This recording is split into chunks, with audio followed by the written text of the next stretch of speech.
What's up, guys? Today we'll be doing a review of the Shin Ultraman action figure by the MAFEX company. I've been really excited for this figure because I collect a lot of kaiju figures such as Godzilla and some of the Ultra kaiju, and I really wanted a perfect Shin Ultraman to fight against them in my collection. Now, this is going to be my first MAFEX figure, and I was completely blown away with the range of articulation and just how much thought they put into this figure. Now, right now, we're just going to look at the box. I really like the MAFEX logo, and you get a sticker of authenticity. And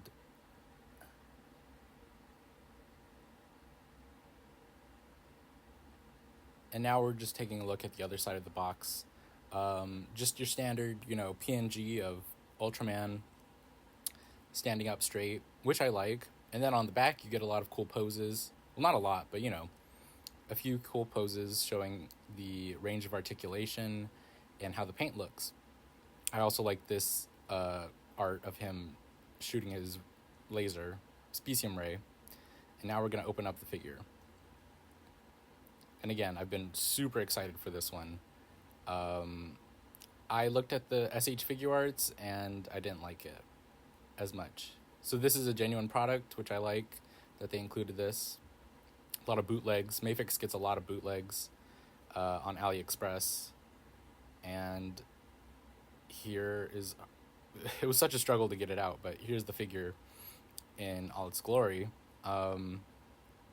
Really nice paint. This paint separation is like near immaculate. The eyes are a nice translucent, plastic or resin.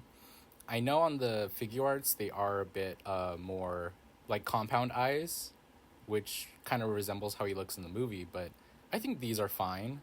And we're going to get into the articulation pretty soon. I did notice paint scuff, however. I'm not much of a... I don't really care much for paint, like small issues like that. Unless it's like a serious breakage, then I do have an issue with the figure. But paint scuff is pretty minor. You get nice double jointed knees, which is, a must have if you collect Ultraman figures, because he gets into a lot of poses. He's jumping around, doing all sorts of crazy stuff. And a toe bend. Now, the elbows are also on a double hinge, and you can definitely pull off the poses that he does in the movie. Like, I don't know what it's like when he puts his arm over his arm and he shoots the ray. You can get that pose down pretty perfectly. I also love how well he can stand up on his own. They did include a stand, and now we're looking at the hands, the optional hands that he comes with. I'm really glad MAFEX included a tree, so you can keep track of like all the optional hands that you have. And it took me a while, but this is to get it out.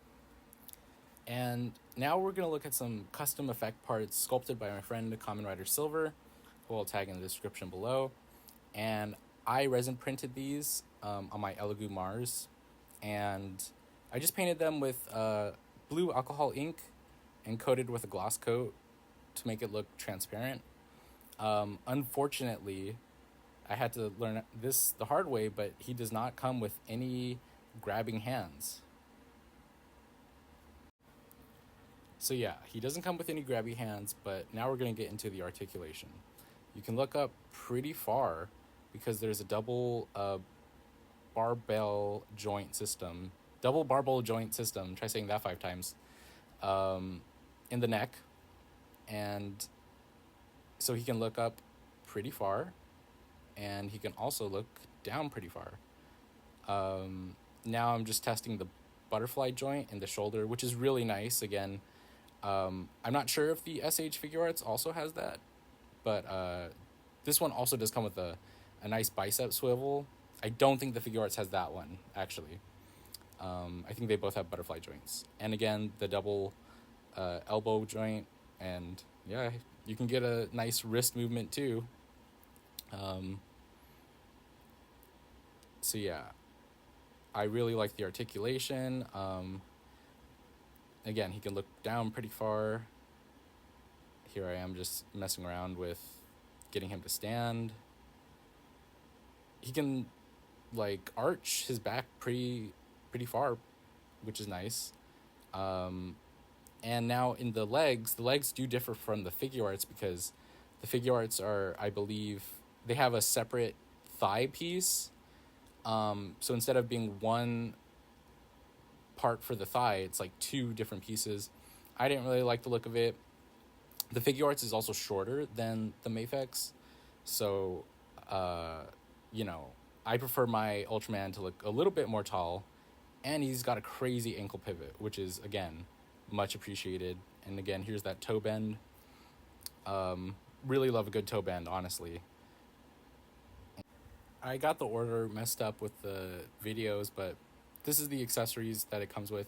Get a stand with 3 pegs and 1 arm, and you get a variety of like claws. I pretty much stick with the standard claws, and you also get a peg stand, which I'm not really sure for what it's for. Like, there are no instructions in the set, and the wrists are on pegs, so it's really easy to swap out the hands. You just pull one off and attach it from the socket into the peg. Really simple. And right now I'm just going to try and get him into a flying pose like he does in the movie. Again, it's super easy because the joint tolerances are fantastic on this figure. Like, the sculpting, like, it looks like a man in a suit, like Man in the Suit reference, I don't know, but it looks really good to me. It just looks very realistic, like he's flying. That's Ultraman, like, and that's what I love about this figure so much. Like, yeah, just the way it can align itself in like almost any direction just goes to show how much they worked on the engineering for this figure. And that makes me happy. It makes me happy when the team behind a figure are like excited about the character as much as the fans are. Again, super thankful for the optional tree hand, so I don't end up losing them all. But yeah. Let me see. I know I sound probably like a broken record, but again, I think it's a missed opportunity not to have any gripping hands so that he can hold accessories. Maybe if you have other Ultraman figures, like you have the spinning star attack that he uses. It looks a bit different than this one because this one's made for Ultraman Blazar, sculpted by Kamen Rider Silver, printed by me. And you can kind of get him to hold the spinning star, but it would have been nice to have like a cleaner, sculpted hand that can grip. But I mean, if this works, hey, I'm okay. I'm okay. I'll live, And here's Ultraman on a 3D printed city diorama made by me. I sometimes sell these on my Etsy, so I'll link my Etsy shop down below. I love the way he looks. Like, I think he scales really nicely with these buildings that I printed. Even the spinning attack looks really good. But again, I'll probably have to sculpt a screen accurate one for him. Yeah, I can't recommend this figure enough. Like, he looks great, poses well. I am a little bummed about the lack of gripping hands, but again, it's really minor. You can get a lot of dynamic expression from this figure, and I feel like that's what a good action figure should be. I bought mine over on Amazon, so if you can, I highly recommend picking this guy up. Thanks for watching. I'll see you in the next review.